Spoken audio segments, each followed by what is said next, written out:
হযরত সালেহ আলাইহিস সালাম কওমে সামুদ, আল্লাহ তাআলা এদেরকে, এই নবীর জাতিকে ফেরেশতার বিকট চিৎকার দিয়ে, মানে একজন ফেরেশতা ফজরের ওয়াক্তে আসছে ওই কওমের উপরে, এসে একটা চিৎকার মারছে, একটা চিল্লানি দিছে ফেরেশতা, একটা বিকট আওয়াজ, এক আওয়াজে পুরা কওম একেবারে কোলের বাচ্চা, পেটের বাচ্চা, জোয়ান বুড়া উপুর হইয়া পইরা এই ঘুমন্ত অবস্থায় জীবনের তরে শেষ হয়ে গেছে। কোরআন শরীফে আছে।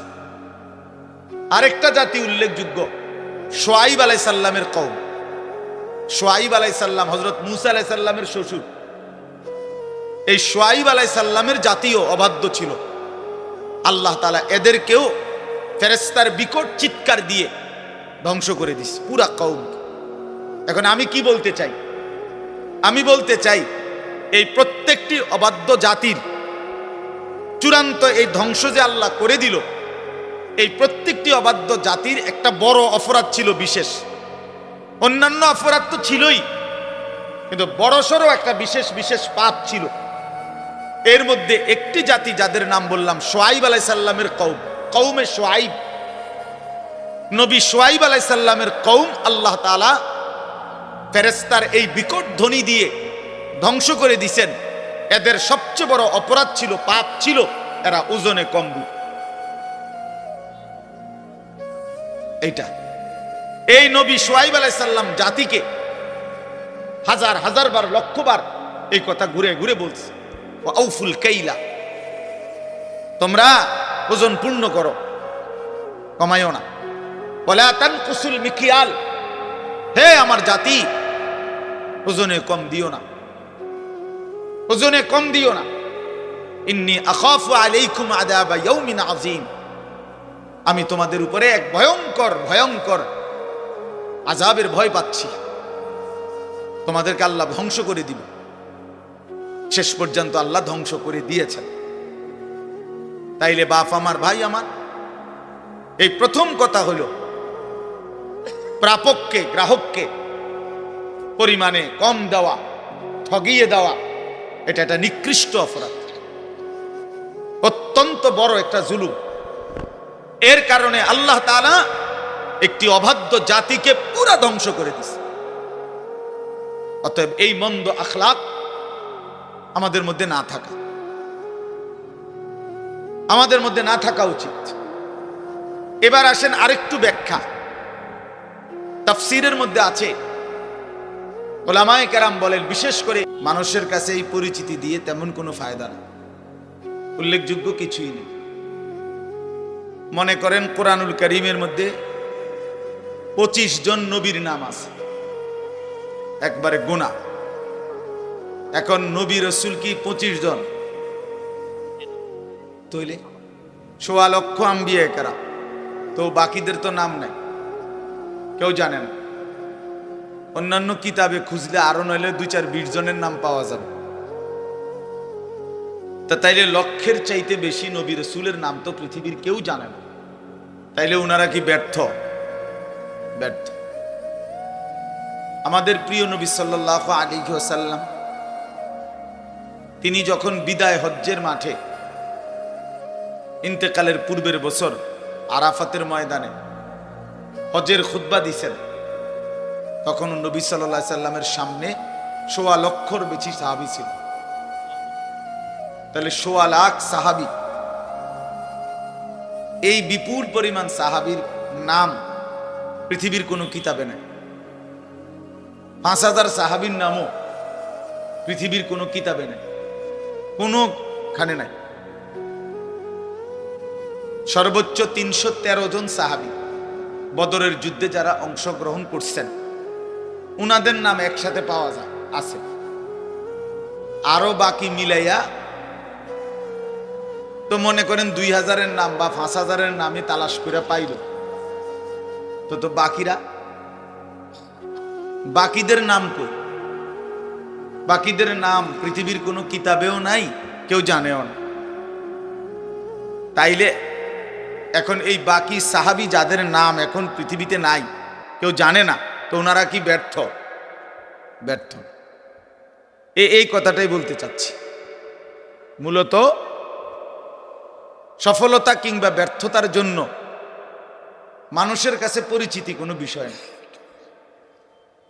সফলতা কিংবা ব্যর্থতার জন্য মহান আল্লাহ পাকের কাছে আমার ফায়সালা কি হইছে সেটা বিষয়। ফামান যুহজিহা আনিন নারি ওয়া উদখিলাল জান্নাহ ফাকাদ ফাজা, সরাসরি কোরআনের আয়াত। আল্লাহ বলেন, বান্দা মরতে তো হবেই তোমাদের সকলকে, কিন্তু দেখার বিষয় হলো যাকে জাহান্নাম থেকে মুক্তি দেয়া হলো এবং জান্নাতে প্রবেশ করানো হলো, ফাকাদ ফাজা, সেই কেবল সফল হলো, সেই কামিয়াব হলো, সেই কৃতকার্য হলো।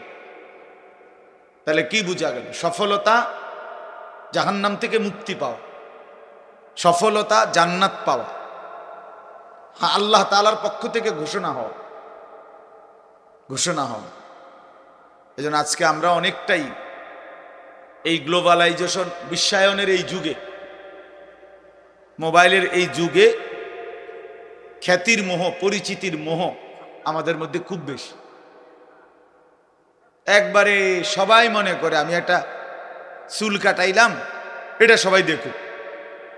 আমি একটা সিবা প্যান্ট কিনলাম, এইটারে কয়েক আইটেমে মোবাইলের মধ্যে ছবি দিন, সবাই দেখুক। বেওকুফ, তোর এটা কে দেখবে বেটা? এই সিবা প্যান্ট দেখার কি আছে?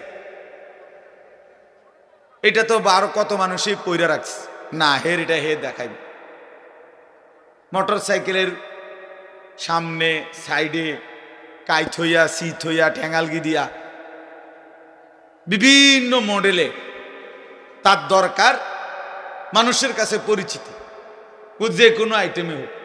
এবার প্যান্ট ফইরা হোক আর প্যান্ট খুললেও মানুষে চিনলে, মানুষ চিনছে কিনা, আমারে পরিচিতি হলো কিনা, এটা হলো বিষয়। এই যে খ্যাতির, পরিচিতির মোহ, আকর্ষণ, এটা আমাদেরকে বরবাদ করে দিচ্ছে, আমাদেরকে শেষ করে দিচ্ছে।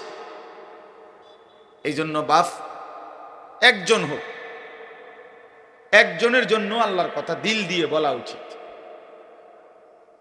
কেউ যদি 10,000 মানুষের সামনে বয়ান করে আর কেউ যদি 10 জনের সামনে বয়ান করে, মনে রাখতে হবে কোনোটাই সফলতা ব্যর্থতার মাপকাঠি না। 10,000 লোক হইলে সফল, 10 জন হইলে ব্যর্থ, এমন কথা কোরআন সুন্নাহর কোথাও নাই। ইসলামের মধ্যে সংখ্যাগরিষ্ঠতা হিসাব না, কোরআন সুন্নাহ সম্মত হওয়া এটা হিসাব। গণতান্ত্রিক পদ্ধতিতে সংখ্যাগরিষ্ঠতা হইল মূল বিষয়।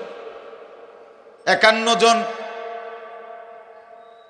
আপনার ভোট দিছে একজনকে, এবারে তারা অর্ধশিক্ষিত হোক অথবা একেবারে অশিক্ষিত হোক, তো 50 জন বুদ্ধিমান বিবেকবান আরেকজনকে ভোট দিছে, তো এরপরেও 51 জনের ভোট যিনি পাইছেন উনি জিতছে।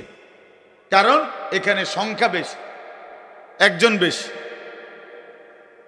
বেশি। এখানে যোগ্যতা বিষয় না, এখানে মূল বিষয় হলো ভোট একটা বেশি। এইটা হলো এই গণতান্ত্রিক পদ্ধতির একটা ব্যর্থতা। এখানে উপযুক্ত ব্যক্তি নির্বাচনের সুযোগ কম, এখানে ভোট হিসাব, সংখ্যা হিসাব, গরিষ্ঠতা হিসাব। কিন্তু ইসলামের মধ্যে, কোরআন সুন্নাহর মধ্যে এইটা হিসাব নেই। এখানে সফলতা কিংবা ব্যর্থতার জন্য কোরআন সুন্নাহ, ঈমান, ইলম, আমল, তাকওয়া এটা জরুরি, এটাই জরুরি। হযরত বেলাল রাদিয়াল্লাহু তাআলা আনহু, তিনি প্রচন্ড কালো ছিলেন, কিন্তু কোরআনুল কারীম আল্লাহ তাআলা বেলালকে বলছেন সবচেয়ে সম্মানিত আল্লাহর নিকট যে ব্যক্তি, তার মধ্যে অন্যতম হযরত বেলাল, অথচ প্রচন্ড কালো। ইন্না আকরামাকুম ইনদাল্লাহি আতকাকুম, কোরআন শরীফের 26 পারায় সূরা হুজরাতের মধ্যে এটা আছে। আল্লাহ বলছেন আল্লাহর নিকট সবচেয়ে সম্মানিত ওই ব্যক্তি যে সবচেয়ে বড় মুত্তাকি, তাকওয়াবান, আল্লাহ ভীরু। গুনার থেকে পবিত্র থাকে, নেক আমলে অভ্যস্ত থাকে, তারাই বলে মুত্তাকি।